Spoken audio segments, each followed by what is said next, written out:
Vamos a hablar sobre los trastornos hipertensivos esofágicos y la acalasia, enfocados sobre el diagnóstico y tratamiento de esta patología. En la agenda voy a hablar sobre generalidades, qué herramientas diagnósticas tenemos hoy en día, hablar un poco sobre manometría esofágica centrados en la clasificación de Chicago 4 para el diagnóstico. Voy a hablar en cada uno de los ítems de espasmo esofágico y su tratamiento, de esófago hipertensivo, su tratamiento, acalasia y tratamiento y unas conclusiones. Bueno, los trastornos motores esofágicos, ya el doctor me ayudó explicándose sobre qué es la peristalsis, la importancia que lleva sobre el traslado del bolo desde la orofaringe al estómago. Es algo que es un proceso fisiológico muy complejo en el cual intervienen los dos esfínteres, tanto el esfínter esofágico superior como el inferior, y una serie de neuronas, tanto del plejo mientérico, que nos van a llevar a poder generar estas ondas peristálticas para el traslado del bolo alimentario. Cuando nosotros vemos alterados este proceso fisiológico, se generan las patologías que adelante voy a referir. Entonces pueden haber alteraciones anatómicas, alteraciones en el sistema nervioso autónomo, pueden haber problemas autoinmunes que interfieren en estos movimientos, pueden haber toxinas y fármacos y algunas infecciones que pueden generar estas alteraciones. Bueno. De las características clínicas que nos llevan a pensar en trastornos motores esofágicos, la primera es la disfagia, que es como el principal síntoma por el cual los pacientes acuden y nos hace pensar en trastornos motores esofágicos. El dolor torácico es muy importante. La presencia de epigastralgia, náuseas, vómito, regurgitación, odinofagia y tos crónica. Como se pueden dar cuenta, muchos de estos síntomas están relacionados con una de las patologías más prevalentes e incidentes, como es la enfermedad por reflujo gastroesofágico, y que tenemos que tener en cuenta que cuando no mejoran y cuando hay algún tipo de estos pacientes no tienen una muy buena respuesta, tenemos que pensar que también puede estar asociado a un trastorno motor esofágico. Entonces, en el enfoque vamos a hablar sobre lo que hoy en día tenemos como métodos diagnósticos: endoscopia, el esofagograma, manometría esofágica de alta resolución, algo de los test complementarios, y el endoflip, pues ya nos lo explicó el doctor muy ampliamente. En cuanto a la endoscopia digestiva, sigue siendo, nosotros usualmente la vemos solo como para el diagnóstico, exclusión de diagnósticos diferenciales, y en especial a buscar patologías neoplásicas. Pero si nosotros somos muy juiciosos en la realización de una endoscopia, nos puede aportar algunas informaciones que pueden ser relevantes en el momento de definir continuar en el estudio de los pacientes con disfagia y que les sospechemos trastornos esofágicos. Nos va a dar una evaluación estructural, nos va a descartar lesiones malignas o premalignas, vamos a ver que no tenga estenosis péptica, como en este caso este paciente que tiene, aquí se ve una lesión de aspecto neoplásico. El anillo de Chasky también puede ser una de las causas de obstrucción y dolor torácico, una estenosis de origen péptico.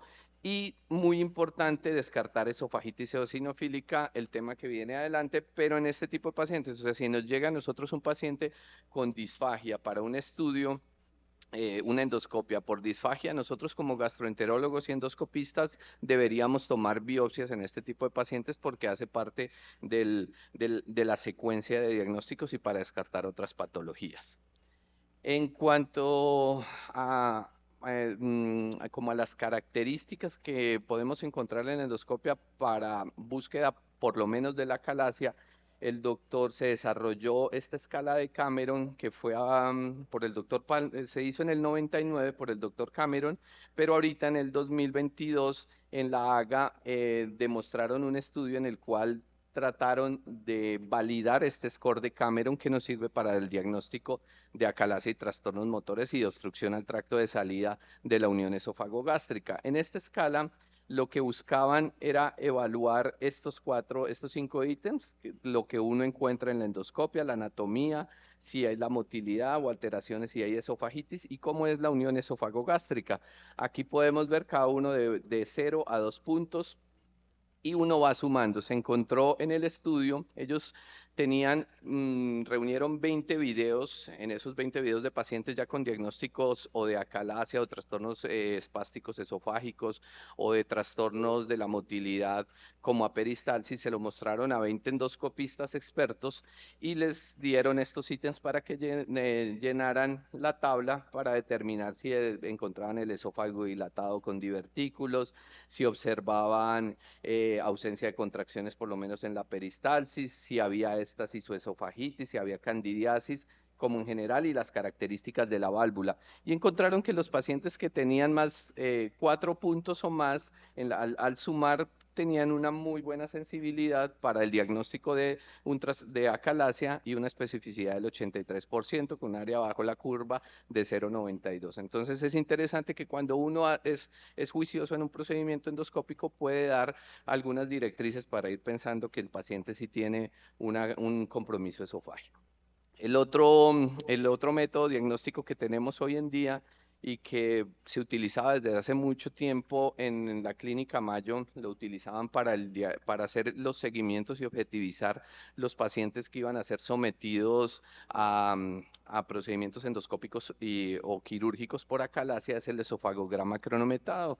Es un procedimiento muy sencillo en el que se le administra una cantidad de esófago de bario y vamos a hacer tres tomas al minuto, a los 2 minutos y a los 5 minutos y nos van a determinar algunas características como la altura de la columna de bario y el diámetro de la columna de bario en el esófago y esto nos va a permitir saber qué tan comprometido estaba antes del procedimiento y cómo quedó después de hacer intervenciones. Además podemos encontrar alteraciones aquí como las características del espasmo esofágico distal. El uso de la tableta es muy importante, pero en Colombia aún no la tenemos y esperamos tenerla en un futuro para poder hacer diagnóstico de obstrucción al tracto de salida. Ya en cuanto a la manometría esofágica de alta resolución, pues es el gol estándar para el diagnóstico y el seguimiento de los pacientes con trastornos motores esofágicos.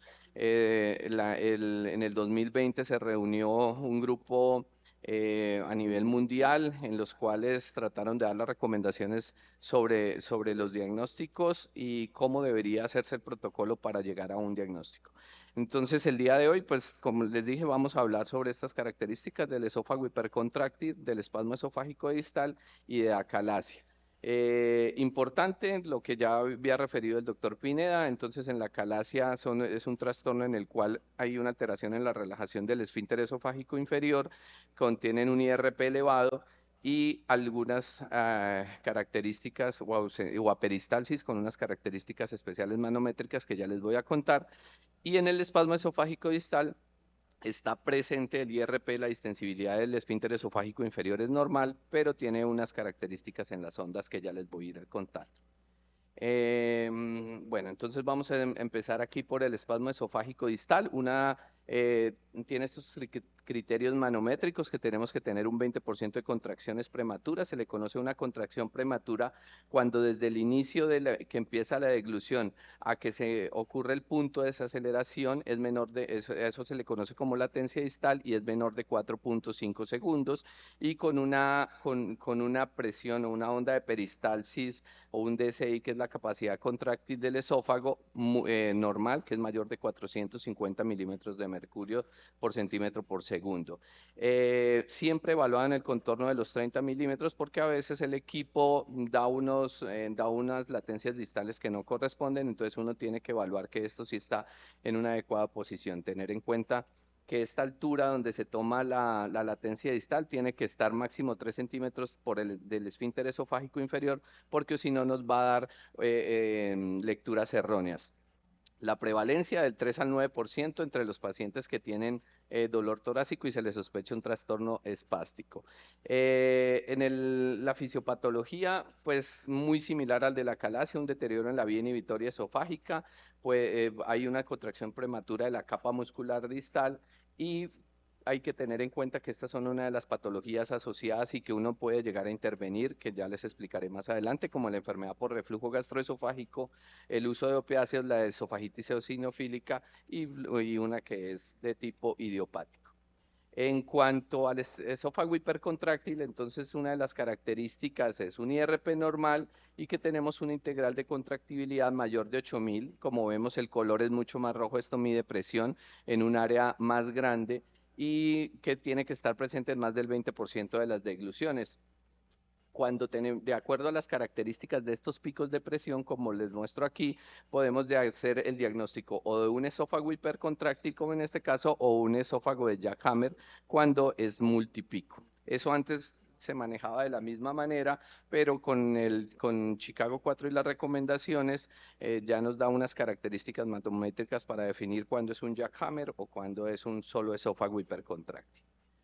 En cuanto ya la calasia tipo 1 y cómo hacemos el diagnóstico. Entonces, como ya les había comentado, tenemos un IRP que es un índice de relajación, cuyo objetivo es medir después de la deglución, mide durante 10 segundos, la suma de 4 segundos. Si el paciente sí relaja el esfínter esofágico inferior y este tiene que ser menor de 15, en este caso tenemos 21. Eso se tiene que hacer en las dos posiciones, tanto en posición primaria como secundaria, para determinar si lo tiene o no. Cuando tenemos un paciente con 100% aperistalsis, como en este caso que tenemos una DCI menor de 0 prácticamente, podemos decir que el paciente tiene una calasia tipo 1. La calasia tipo 2, vemos una panpresurización, se ve como el esófago se contrae de una manera única, se presuriza completamente. Evaluamos que tenga más del 20% de presurización esofágica, o sea, más de 2 degluciones en las 10 primarias. También evalúan el contorno isobárico de los 30 y eso nos va a dar el diagnóstico de acalasia tipo 2. La acalasia tipo 3, entonces la característica es que las contracciones son espásticas, o sea que tenemos una latencia distal menor de 4 o 5. Bueno, ya en cuanto al tratamiento, existe un tratamiento farmacológico, aunque no es de lo que hoy en día, no es la piedra angular, pero es importante conocerlo porque hay algunos pacientes en los cuales no es posible realizar procedimientos. Solo como para comentarles, muy importante el suspender los opioides, es uno de los fármacos que hoy en día está generando más compromiso y falsos negativos, falsos positivos en trastornos de motilidad. Hay un interés importante a nivel mundial sobre saber cuáles son las interacciones o lo que puede generar a nivel esofágico, por lo menos en este estudio en el cual evaluaron 255 pacientes que tenían alteraciones tanto espasmo esofágico, obstrucción al tracto de salida y acalasias, más que todo trastornos espásticos. Encontraron que era muy importante la presencia, la correlación con el uso de opioides, hasta el espasmo esofágico distal hasta en un 50%, 47%, y más con el uso, por lo menos en este caso, con el uso de la oxicodona. Y así lo discriminaron. Entonces, lo debemos tener en cuenta en este tipo de pacientes que no consuman opioides. Como les dije al principio, entonces la enfermedad por reflujo gastroesofágico está muy asociada con los trastornos espásticos y lo tenemos que tener en cuenta. En este estudio les hicieron pH 24 horas a los pacientes que tenían trastornos espásticos y encontraron hasta una correlación del que el 38% de los pacientes era una enfermedad por reflujo gastroesofágico y respondían al manejo con IBP. En los pacientes que tenían trastornos como estenosis o algo que sugiriera alteración en la obstrucción al tracto de salida, se podían someter a manejos quirúrgicos o endoscópicos. Casos inusuales, el uso del sildenafil. Aquí es un estudio de solo 2 pacientes en los cuales utilizaron y se vio que había una mejoría en el trastorno espástico. Este es un espasmo esofágico distal en el cual después de utilizar se generó una aperistalsis y después una normalización, pero tiene muchos efectos adversos, entonces casi no se utiliza. Otra de las tecnologías El manejo endoscópico que podemos utilizar en este tipo de pacientes es la inyección de toxina botulínica a nivel del esófago, a los 2 y a los 7 centímetros de la unión del esfínter esofágico inferior a nivel proximal. Se aplican alicuotas de 12,5 unidades en los 4 cuadrantes y eso va a permitir una mejoría. Aquí podemos ver a los 6 meses una buena mejoría, pero va perdiéndose a lo largo del tiempo. Se ve una mejoría con respecto al estudio de los pacientes que se les hizo placebo y sí hay una diferencia significativa tanto en la disfagia, como, tanto para sólidos como para líquidos, como para el dolor torácico. Tratamiento quirúrgico del espasmo esofágico distal, entonces hablan de la miotomía quirúrgica. En este estudio habla de 14 pacientes en los cuales fueron llevados a miotomía laparoscópica después con una funduplicatura parcial para prevenir la enfermedad por reflujo gastroesofágico y hubo una mejoría del 86% con una mejoría del dolor torácico en un seguimiento a 52 meses, con una morbilidad, una perforación que se hizo con una reparación primaria. Miotomía endoscópica POEM es una nueva, pues ya desde el 2007 se viene hablando de esta técnica en la cual se hace un túnel submucoso y se ingresa y se hace la ruptura del músculo, como podemos ver acá, entran, ingresan, se hace una miotomía del músculo circular y eso también puede dar resultados tanto en espasmo esofágico distal como hipercontráctil con una mejoría sustancial hasta el 93%. Eh, bueno, aquí esta es una experiencia de 13 centros sobre la miotomía endoscópica en espasmo esofágico distal, generando como una muy buena respuesta y teniendo como complicaciones más que todo leves como aspiración, tuvieron dolor torácico, severas como sangrado, neumotórax, pero que se resolvieron sin mortalidad. En cuanto al tratamiento de la calasia, nos podemos apoyar de estas, aquí está como en resumen, de la dilatación, de la aplicación de toxina botulínica, del POEN y de la miotomía quirúrgica por vía laparoscópica. Entonces, en cuanto a hay un grupo de pacientes que podemos llevar al tratamiento con toxina botulínica, ya nosotros no colocamos a esas distancias que les había explicado para el espasmo esofágico, sino se hacen sobre el esfínter esofágico inferior, lo mismo, las 100 unidades en alicuotas de 25, 1 mililitro, y ha tenido una muy buena respuesta, pero a los 6 meses, aquí como podemos ver en este estudio, pero se va perdiendo con el paso de los tiempos, con el paso del tiempo. Aquí se ve, nos ubicamos en el esfínter y colocamos las cuatro inyecciones a este nivel de toxina botulínica. Pacientes que necesitan estos pacientes que tienen contraindicación para dilatación o alto riesgo quirúrgico o más que todo seniles, les ayuda y uno lo va utilizando cada 6 meses y pueden tener una calidad de vida aceptable. El otro tratamiento para la calasia, entonces tenemos las dilataciones neumáticas. Uno introduce un balón, hace una dilatación a nivel del esfínter esofágico inferior, ayudado por fluoroscopia, y nos da una muy buena mejoría tanto en los índices sintomáticos, ganancia de peso, disminución del dolor torácico y demás. Siempre importante empezar con dilataciones de 30 milímetros. Hay algunos casos en los cuales requieren dilataciones secuenciales hasta 40 milímetros, pero en estas es donde más complicaciones se han presentado. Entonces, la recomendación es iniciar con 30 si hay persistencia de los síntomas, dilatación de 35 a 40, bajos índices de perforación y una muy buena seguridad. En cuanto a la miotomía de Heller, la parte laparoscópica o el manejo quirúrgico de la calasia, en este estudio publicado el año pasado, en el cual da la referencia de un centro de alta complejidad y miraron 1.000 pacientes y miraron los resultados de la miotomía de Heller más una funduplicatura parcial, encontrando una ventaja con respecto al POEM, que es la que les había mencionado, a la miotomía endoscópica, que la enfermedad por reflujo gastroesofágico, que es una de las complicaciones que se presenta en el POEM, es muchísimo menor porque realizan de una vez una funduplicatura parcial. Entonces, teniendo que puede ser solo el reflujo un 8% versus el 40% por la otra forma de tratamiento. Y vemos una muy buena tasa de respuesta. Este estudio lo llevaron a 240 meses, tanto a los 10 años y con una muy buena respuesta para este tipo de pacientes, la mayoría jóvenes, aunque también habían pacientes que fueron sometidos entre los 70 y 80 años, que usualmente no los llevamos aquí en Colombia, pero ellos tienen muy buena experiencia y llevaban pacientes de 60 a los 80 años a este procedimiento. La miotomía endoscópica, que fue lo otro que les había mencionado, empezó en el 2007, se utiliza para calasia tipo 1 y tipo 2, muy buena respuesta clínica, muy buena respuesta con el pasar del tiempo, pero tiene una dificultad. Aquí se ve más claro lo que les quería mencionar, se rompe, entran, se hace un túnel submucoso y después se hace la miotomía endoscópica y después se cierra el túnel y todo bien. Donde más se ha practicado en China, hay muchos casos, pero ellos son los que más tienen en Estados Unidos.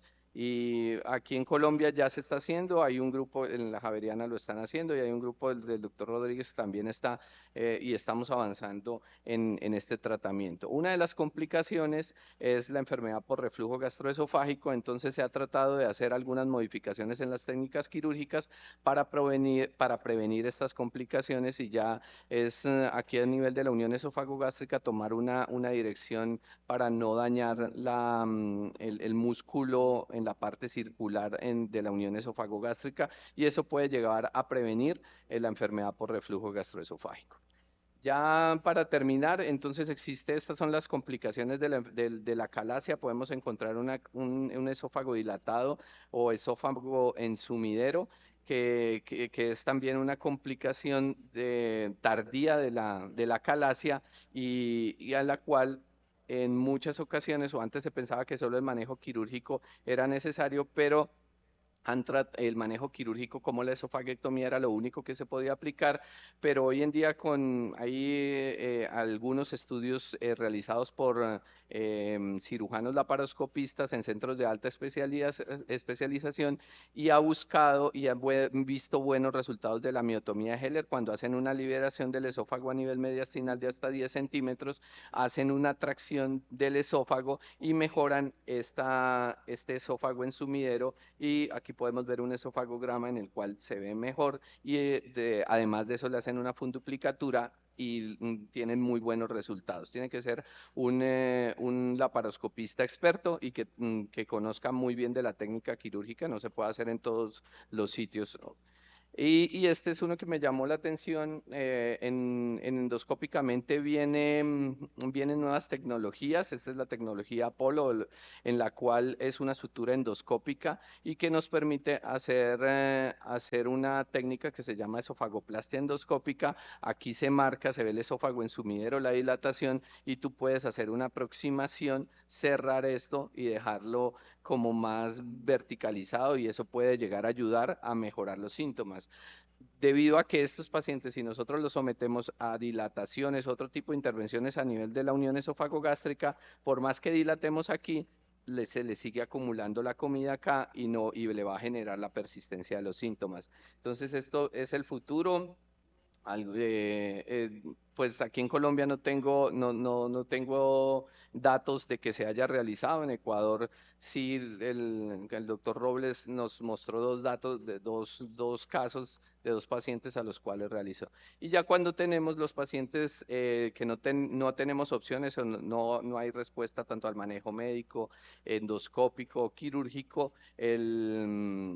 por vía laparoscópica ya está la última opción que es el ascenso gástrico o la interposición de colon, pero tiene una alta morbilidad hasta el 50%, una fuga en las anastomosis muy altas hasta el 10% y una mortalidad del 2%, pero esto ya es en casos extremos. Como es en conclusiones, entonces siempre para el diagnóstico de este tipo de pacientes hacer un enfoque secuencial es la piedra angular del estudio y tratamiento de los trastornos motores hipertensivos del esófago. La enfermedad por reflujo gastroesofágico es la principal patología asociada a este tipo de trastornos. Tener en cuenta que el consumo de opioides tiene efectos adversos a nivel de la motilidad esofágica. La miotomía laparoscópica en Colombia sigue siendo la mejor opción terapéutica para la calasia, pero la miotomía endoscópica en centros de experiencia tiene buena evidencia en su respuesta terapéutica. Gracias.